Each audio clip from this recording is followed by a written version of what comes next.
कैसे हो? थोड़ी सी कई दिन हो गए तो मैंने सोचा थोड़ी नॉर्मल बातें कर लेते हैं, थोड़ा मोटिवेशन। वैसे मोटिवेशन नहीं दूंगा ऐसे जोश में आकर, ऐसे मोटिवेशन नहीं, कुछ बातें कर रहे हैं। टाइटल आपने देख लिया होगा कि पढ़ा हुआ याद रहता है कि नहीं रहता। चलो, ए दरिया तेरा रत्ती भर भी एहसान नहीं मुझ पर, मैंने जब भी पिया है पहाड़ों को चीर कर ही पिया है। अब अपने लिए कई बार हम नेगेटिव थॉट पैदा कर लेते हैं। कई जैसे अपन खुद बना नो मेरे तो पढ़ो याद कौन रहे, ऐसा बना लेते हैं। ये धारणा जब अगर आपने बना ली तो फिर आपको कोई भी याद नहीं करवा सकता। अगर आपने ऐसी धारणा बना ली कि मैथ मेरे समझ में नहीं आता, तो आप कुछ भी कर लो, उसके बाद अगर समझ में आ गई तो भी कभी जिंदगी में आपको कॉन्फिडेंस नहीं आएगा। साइको मेरे याद नहीं होती, ये 5-7 बार बोलो, बोलते ही आपको लगेगी वास्तव में जाने याद तो कौन ही हो रही यार आपने तो। क्यों? क्योंकि आपने खुद के लिए नेगेटिव थॉट पैदा। आदमी को कभी भी जिंदगी में अपने लिए बुरा नहीं बोलना चाहिए, और जो बोलते हैं उनके साथ एक दिन वैसा होता ही होता है। प्राचीन समय में अपने लिए जैसे कई बार सांप डस जाता तो उसे 5 लागणों बोलता। कई बार पुराने बुजुर्ग लोग जो बीमारियां होती थी ना, जैसे कोढ़ खाज, इनका नाम नहीं लेते थे, उल्कोजली बीमारी होगी।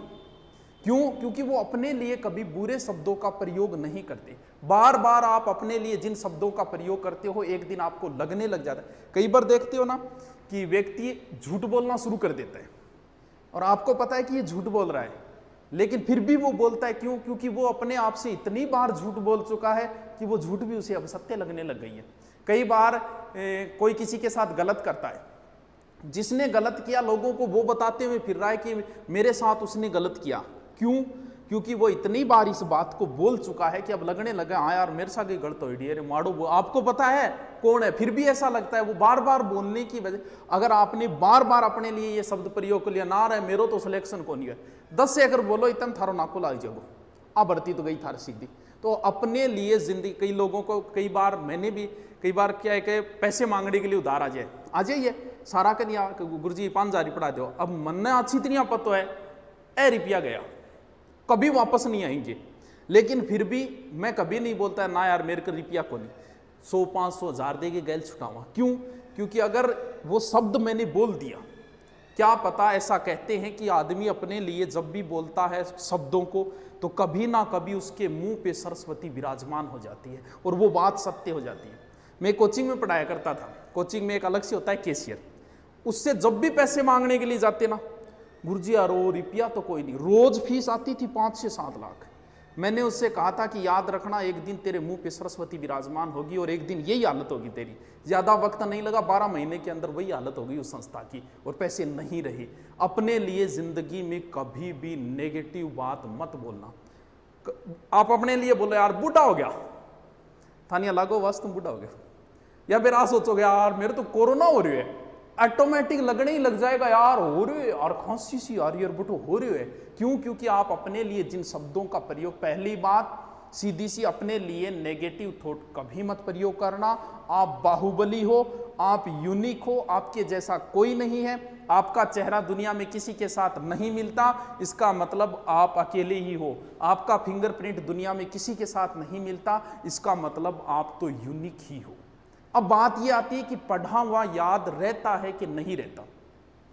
ये भूलने की बीमारी मुझे है या आपको है या सबको है या फिर किसी को नहीं, सिर्फ आपको ही है। कई बार मैं तो पढ़ो भूल जाऊं, गुरुजी के करूँ बड़ो ही रोटो मार के छोड़ूं तो ही भूल जाऊं, ऐसे शब्द आते हैं, ऐसे कमेंट भी आते हैं, बड़े बड़े ऐसे कमेंट। भूलने की शक्ति जो है वो भगवान की दी हुई है, इसमें ना तुम्हारा बस है ना मेरा बस है, ये तो भगवान की दी हुई ताकत है। अगर आप किसी चीज को जल्दी भूलते हो, इसका मतलब भगवान की कृपा दृष्टि आपके ऊपर ज्यादा है। क्यों? क्योंकि ये चीज जो है वो भगवान ने दी है कि आप जिंदगी सुख से गुजार सको, इसीलिए भूलने की शक्ति आपको दी गई है। जो जितनी जल्दी किसी बात को भूलता है वो उतनी ही अच्छी लाइफ जीता है जिंदगी में। भगवान को थोड़ी पता था कि थोड़े दिनों बाद ये रीट की तैयारी करेंगे। उन्हें तो जिंदगी सुख से गुजारने के लिए, देखा होगा कई बार जैसे किसी माँ का जवान बेटा मारा जाए, 10-12 दिन हालत रहती है, वो रोती रहती है, लेकिन 1 साल 2 साल 5 साल बाद वो सामान्य जिंदगी जीना शुरू कर देती। क्यों? क्योंकि वो उस चीज को धीरे धीरे भूल चुकी है। वो भगवान की दी हुई ताकत है, वो भूलेगी उसे एक दिन। क्यों? क्योंकि भूलने की ताकत भगवान, अगर वो उसी माहौल में रहेगी तो उस चीज को नहीं भूल पाएगी। अब जो कहते हैं ना सोना बाबू ने खाना खाया क्या, या फिर पूछती है ना माँ मर जाऊंगी तेरे बिना, तो थोड़े दिनों बाद न्यूज आएगी 1 साल 2 साल 3 साल बाद कि दूसरों टाबर हुए ऑपरेशन। हर कोई भूलता है, ये भूलने की ताकत हमें भगवान की दी हुई है, तो भूलता हर कोई है, तो फिर कैसे याद करें। ऐसा कोई नहीं है कि एक बार पढ़ ले और उसे याद हो जाए, दुनिया में ऐसा कोई आदमी नहीं है। अगर आप ऐसा सोच रहे हो तो गलत सोच रहे हो, कोई नहीं है ऐसा। चलो मान लेते हैं जो टॉप रैंक में आया है उसका मतलब उसे पढ़ा हुआ याद रहता है पूरा का पूरा, यही है कि हाँ गुरुजी टॉप आएगा मतलब वो तो इंटेलिजेंट भी, तो एक पढ़े याद रहे। 70 अगर मेरिट रही है, टॉप आने वाले के बनेंगे 73 या 75, 100 में से 100 उसके भी नहीं बनेंगे, जबकि 100 के 100 क्वेश्चन कभी ना कभी आंखों के सामने से निकले हुए होते। फिर भी अगर एक बार पढ़ा हुआ याद होता तो उसके 100 में से 100 आते। आज तक कंपटीशन में किसी के नहीं आई 100 में से 100, इसका मतलब किसी के याद नहीं रहता। एक बार किसी चीज को रट लो, मान लो उसकी राबड़ी खिचड़ी कर दी और ढंग से रट लिया आपने, तो फिर कितने दिन याद रहेगा? 2 दिन बाद भूलने की प्रक्रिया प्रारंभ हो जाती है। अगर 2 दिन बाद आपने उसको एक बार रीडिंग नहीं की तो उस चीज में बहुत सारा अंश आप भूल जाओगे। एक बार पढ़ा, 2 दिन में उसको एक बार रीडिंग मारो, फिर 7 दिन बाद भूलने की प्रक्रिया फिर शुरू हो जाती है। यानी 7 दिनों में आगे फिर एक बार आपको रिपीट मारना पड़ेगा और फिर 1 महीने बाद भूलने की प्रक्रिया प्रारंभ हो जाती है। यानी 1 महीने में फिर उसको एक बार रिपीट मारना पड़ेगा।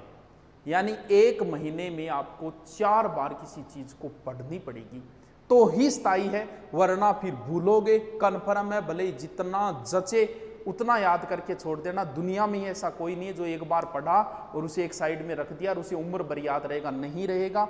महीने में 4 बार किसी चीज को रिपीट मारना ही पड़ेगा, वरना फिर स्थायी ज्ञान नहीं हो सकता। ये जो समय है अब मिला हुआ है, बड़ा ही अहम समय है। टाइम मैनेजमेंट तुम नहीं कर पा रहे हो। मान लो अधिकतम तुम्हारे पास 6 महीने हैं, इसका मतलब 24 घंटे एक दिन में, 6 महीने मतलब दिन हो गए 4320 घंटे, लगभग 4000 घंटे आपके पास है। 4000 में से सीधे सीधे मान के चलो कि 24 घंटे में 10 घंटे आप नहीं पढ़ सकते, भले आपको 8 घंटे सोना पड़े 10 घंटे, तो फिर निकालें तो बचते हैं मात्र 2500 घंटे। यानी 6 महीने में आपके पास मात्र 2500 घंटे। मैं आपसे ये कहूं कि ये ले 2500 रुपये बैंक में तो डालने नहीं है, तेरे को खर्च करने हैं, अभी करने हैं आज ही। तो 2500 का आप प्लान बनाओगे कि 400 रुपये का बैलेंस खुद का हो गया, 400 रुपये जानोड़ी वाले में करवा दिया और 800 वहां कर दिए, एक किताब ले आऊंगा, हो गया 2500 का एडजस्ट। जब आप 2500 रुपये बैठे बैठे एडजस्ट कर सकते हो तो क्या 2500 घंटों को एडजस्ट नहीं कर सकते? अपनी लाइफ बनाने के लिए क्या 2500 घंटे एडजस्ट नहीं कर सकते? किसी व्यक्ति को 2 मूर्तियां बनवानी थी, गया मूर्ति बनाने वाले के पास। अब मूर्ति ने मूर्ति जैसे ही पत्थर की मूर्ति बनानी शुरू की, एक पत्थर बेचारा टूट गया, 2-4 छेड़ी मारी, पत्थर टूट गया। दूसरे में मूर्ति बनाने में लगा, वो जैसे तैसे करके ठोक ठोक के शानदार तरीके से मूर्ति बना दी। मूर्ति बनाने जिसने ऑर्डर दिया वो आया, बोले यार एक मूर्ति बन गई, दूसरा पत्थर सह नहीं पाए, टूट गया। तो बोल ठीक है भी, एक काम करो, ये मूर्ति तो मैं ले जाता हूँ, ये पत्थर भी दे दे यार, काम आएगा, वो मैं लगा दूंगा वहाँ, काम आएगा मंदिर। बोल ठीक है ले जा, मेरे के काम आओ तो दगड़। अब वो ले गया, ले जाके मूर्ति तो लगा दी मंदिर में, पत्थर लगा दिया सामने रख दिया। अब भगत आए, मूर्ति की पूजा हो रही है और जो पत्थर है उस पर देव जोर नारियल बड़ंग, जय गोगाजी महाराज की, जय हनुमान जी महाराज की, नारियल फोड़े भी। अगर ढंग से अगर ये 6 महीने दुख सह लोगे तो ता उम्र पूजे जाओगे, वरना फिर पत्थर पड़ेंगे। और कुछ लोग तो नारियल ऐसे रखते हैं, एक ऊपर दगड़ एक नीचे दगड़, सारी उम्र ठुकते ही रहोगे। पढ़ना पड़ेगा, 6 महीने दुख से गुजार लो, जिंदगी सुख से गुजर जाएगी। अब जो बोलते हो ना कई बार बैठे बैठे मेरे 5 गर्लफ्रेंड है, ये चीजें किसी काम नहीं आएगी। 5 साल बाद कोई नहीं पूछेगा आपकी कितने, 5 साल बाद इस चीज का महत्व है कि आपके पास कितने प्लॉट है, आपके पास कितनी गाड़ियां हैं और आपके पास कितने घर है। इन चीजों का कोई महत्व नहीं रह जाएगा 5 साल बाद। चलो मिलते हैं फिर जल्दी नेक्स्ट। Okay, thank you.